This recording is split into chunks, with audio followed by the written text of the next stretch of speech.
Keluarga adalah rumah bagiku, tempat untuk pulang, untuk berlindung, untuk beristirahat, dan tempat untuk berlabuh. Selalu ada banyak hal yang membuat lelah, tetapi aku tahu kemana aku pulang. Ya, ke keluargaku. Meskipun udah babak belur banyak cacat, tapi keluargaku selalu menerima apapun kondisiku dan menjadi tempat mendapatkan kekuatan dan dukungan untuk terus melangkah maju. Terkadang memang di dalam hati ini aku merasakan benci, marah, sebal, iri, dan lainnya.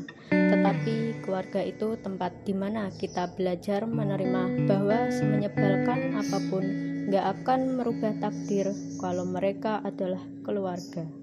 Mungkin kita bisa berhenti untuk berteman dengan seseorang karena suatu alasan, tetapi kita tidak bisa berhenti menjadi bagian keluarga kita.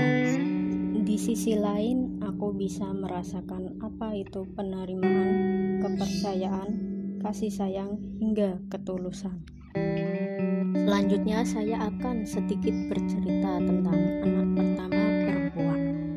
Menjadi anak pertama perempuan itu tidaklah mudah. Saya anak pertama bersaudara 2 laki-laki karena orang tua saya memiliki anak 3. Bagiku menjadi anak pertama itu antara tuntutan dan harapan. Beban emosional seorang anak pertama perempuan. Terlahir sebagai anak pertama perempuan, peran yang dilakukan tidaklah mudah.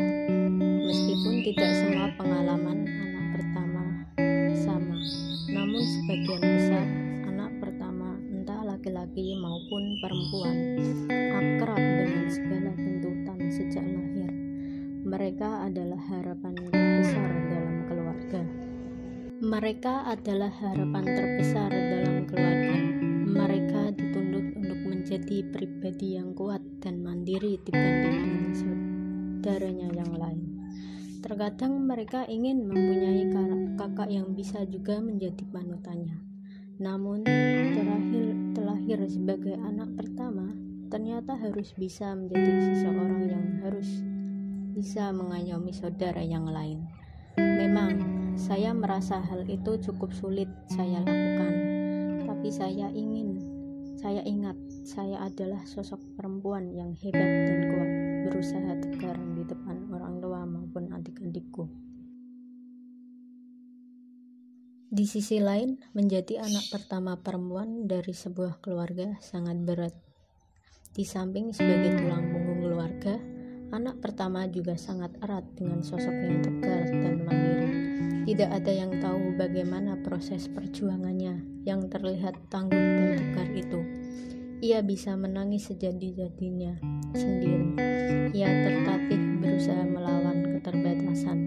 Ia bersikeras menerjang nasib dan keberuntungan. Tidak ada tempat meminta tolong bagi anak pertama perempuan kecuali dirinya sendiri dan Tuhan.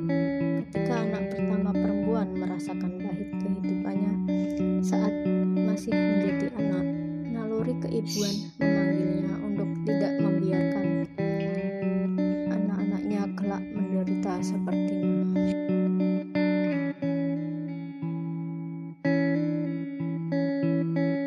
Tapi di samping semua anggapan itu, setiap anak pasti mempunyai kelebihan dan kekurangan pada masing-masing.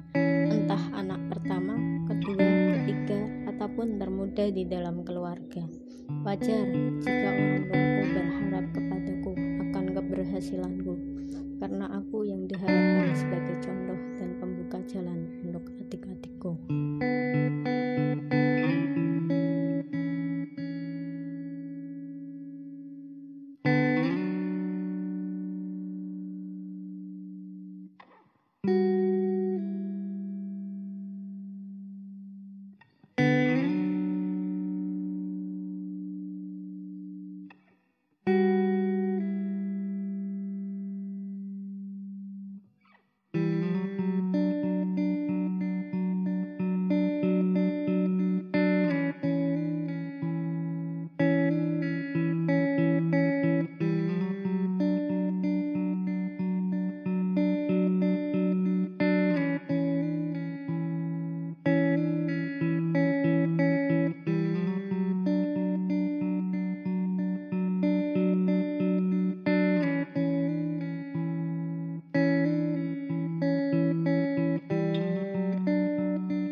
Kehidupan akan terus menuntun untuk terus belajar tentang hidup. Saya akan berusaha untuk terus melangkah maju agar berharap kelak bisa membahagiakan kedua orang tuaku dan saudaraku.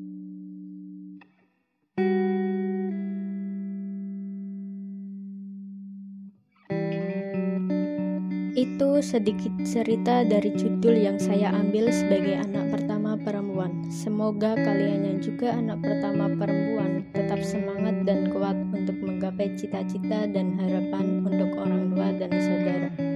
Terima kasih.